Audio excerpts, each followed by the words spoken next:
Hello friends, દીપાલીસ ડિશીસમાં તમારું સ્વાગત છે। આજે આપણે ટિંડોળાનું ભરેલું શાક એક અલગ રીતથી જ બનાવીશું, જે ખાવામાં ખૂબ જ ટેસ્ટી અને સાથે ઝડપથી બની જાય છે। તો એના માટે મેં અહીં 250 ગ્રામ જેટલા ટિંડોળા લીધા છે। આ ટિંડોળા તમારે દેશી લેવાના છે, જેના ઉપર વ્હાઇટ કલરની પટ્ટી જેવું હોય। જે બીવાળા ટિંડોળા આવે છે એનો ઉપયોગ ભરેલા શાકમાં નથી થતો। તો આ રીતના બહુ નાના પણ નહીં અને બહુ મોટા પણ નહીં એવા મીડિયમ સાઇઝના ટિંડોળા અહીં તમારે શાક બનાવવા માટે લેવાના છે। સૌપ્રથમ ટિંડોળાને ધોઈ અને કપડાથી સ્વચ્છ કરી લીધા છે। હવે એનો ઉપર અને નીચેનો ભાગ ચપ્પુની મદદથી કટ કરી અને વચ્ચેથી આ રીતે અડધો સુધી ટિંડોળો આવે એ રીતે કટ લગાવવાનો છે। એટલે તમે બંને સાઈડથી આ રીતે પ્રેસ કરશો એટલે ટિંડોળું થોડું ખુલી જશે, એટલે મસાલો ભરવામાં આસાની રહેશે। જે ટિંડોળા ખરાબ હોય કે અંદરથી રેડ કલરના બિયા હોય એ ટિંડોળાનો ઉપયોગ આપણે નહીં કરીએ। તો આ રીતે અત્યારે બંને સાઈડથી ટિંડોળાના વધારાનો ભાગ કાઢી અને આ રીતે કટ લગાવી અને બધા જ ટિંડોળા આપણે તૈયાર કરી લઈશું। આ શાક ખાવામાં એટલું ટેસ્ટી બને છે કે તમે બાકીના બધા જ ભરેલા શાકને ભૂલી જશો અને અઠવાડિયામાં 2 વાર આ શાક જરૂરથી બનાવશો। સાથે જ જો સવારે ટિફિનમાં આ શાક બનાવવું હોય તો એને ઝડપથી કેવી રીતે બનાવવું એની ટિપ્સ પણ હું તમને કહીશ। તો અહીં મેં બધા જ ટિંડોળાને કટ કરી અને રાખી દીધા છે। તો હવે આપણે એને એક બાઉલમાં ટ્રાન્સફર કરી લઈશું અને હવે આ બાઉલને સાઈડમાં રાખી અને આપણે એને બાફવા માટે એક કુકર લઈ લઈશું। તો સૌપ્રથમ આપણે કુકરમાં અડધો ગ્લાસ જેટલું પાણી એડ કરીશું। આપણે આ ટિંડોળાને ડાયરેક્ટ પાણીમાં નથી બાફવાના, વરાળથી બાફવાના છે।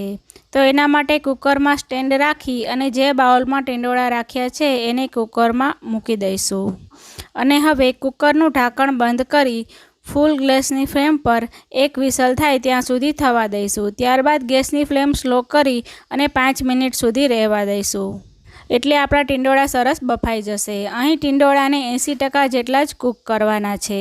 વધારે કૂક કરશો તો એકદમ સોફ્ટ થઈ જશે અને મસાલો પણ નહીં ભરી શકાય।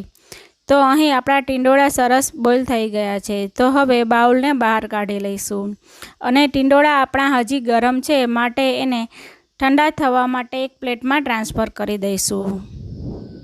જો ગરમ ટિંડોળાને ખોલી અને એમાં મસાલો ભરશો તો ટિંડોળાના 2 ભાગ થઈ જશે। તો માટે એને રૂમ ટેમ્પરેચર પર આવે ત્યાં સુધી ઠંડા થવા દેવું। ટિંડોળા આપણા ઠંડા થાય છે ત્યાં સુધીમાં એને ભરવા માટેનો ટેસ્ટી અને ખાટો મીઠો મસાલો રેડી કરી લઈએ। તો એના માટે મેં અહીં એક મિક્સર જાર લીધું છે। હવે એમાં 2 મોટી ચમચી જેટલા કાચા બી એટલે કે સિંગદાણા એડ કરીશું અને એને દરદરા પીસી લઈશું। અને હવે એ જ મિક્સર જારમાં 1/4 કપ જેટલા મેં અહીં પાપડી ગાંઠિયા લીધા છે।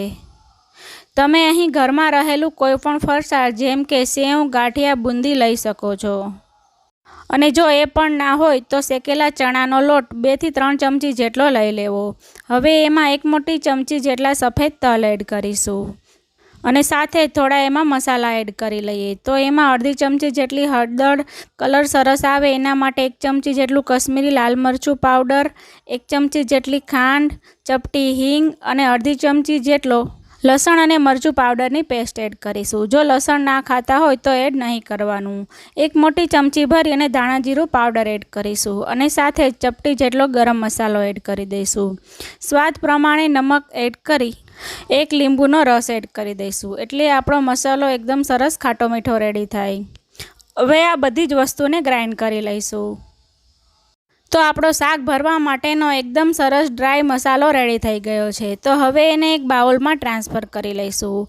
આ મસાલાનો ઉપયોગ કરી તમે બટેટા, કારેલા, રીંગણા, ભીંડો વગેરે જેવા શાક ભરીને બનાવી શકો છો અને સાથે આ મસાલાને એરટાઇટ કન્ટેનરમાં 10 દિવસ સુધી ફ્રીજમાં સ્ટોર કરી અને રાખી શકો છો। તો હવે આપણા ટિંડોળા પણ ઠંડા થઈ ગયા છે।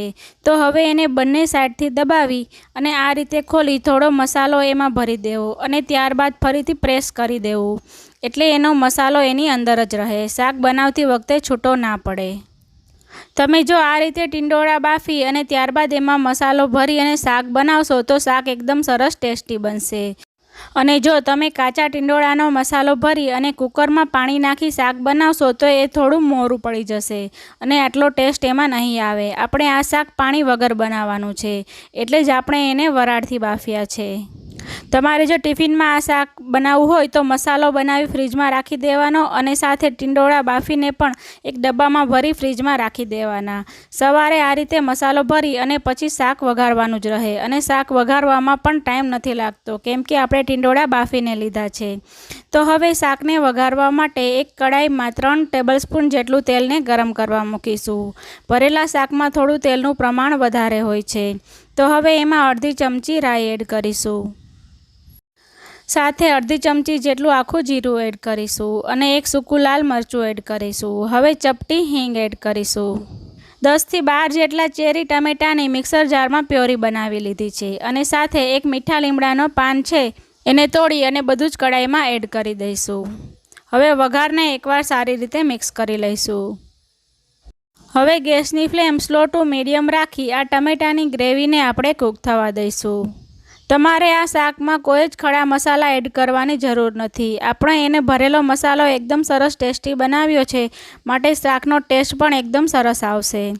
તો આપણા ટમેટાની ગ્રેવી પણ સરસ કૂક થઈ ગઈ છે. અહીં મેં દેશી નાની ટમેટીનો ઉપયોગ કર્યો છે, માટે એમાં બિયાનું પ્રમાણ પણ વધારે હોય છે. તો હવે આપણે એમાં મસાલા કરી લઈએ. અડધી ચમચી જેટલી હળદર પાવડર એડ કરીશું. તીખાશ માટે અડધી ચમચી જેટલો મરચું પાવડર એડ કરીશું.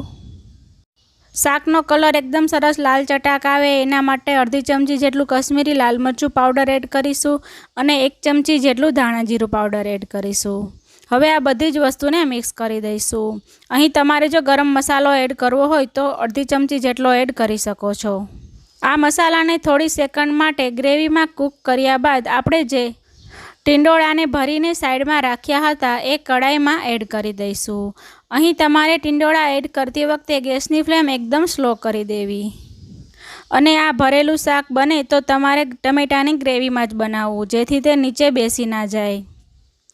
હવે ગ્રેવી અને ટિંડોળાના ભાગનું નમક એડ કરી દઈશું. મસાલામાં ઓલરેડી નમક એડ કરેલું જ છે.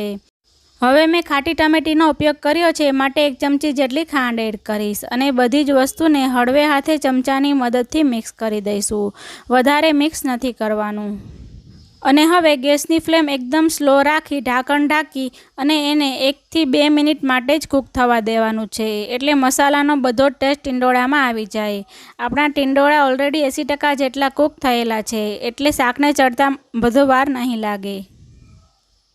તો આપણું એકદમ સરસ ટેસ્ટી ટિંડોળાનું શાક રેડી થઈ ગયું છે. તો હવે એમાં ઉપર સમારેલી કોથમીર એડ કરી દઈશું અને ગરમ ગરમ તેને બાજરાના રોટલા સાથે, રોટલી સાથે કે પછી પરોઠા સાથે સર્વ કરીશું. તો ફ્રેન્ડ્સ, જોતાં જ મોઢામાં પાણી આવી જાય એવા ભરેલા ટિંડોળાના શાકની રેસીપી જો તમને ગમી હોય તો વિડીયોને લાઇક કરો, શેર કરો અને મારી ચેનલને સબસ્ક્રાઈબ કરવાનું ના ભૂલશો. બીજી આવી ટિફિન માટે શાકની રેસીપીના વિડીયો જોવા માટે સ્ક્રીન પર આપેલી લિંક પર ક્લિક કરો.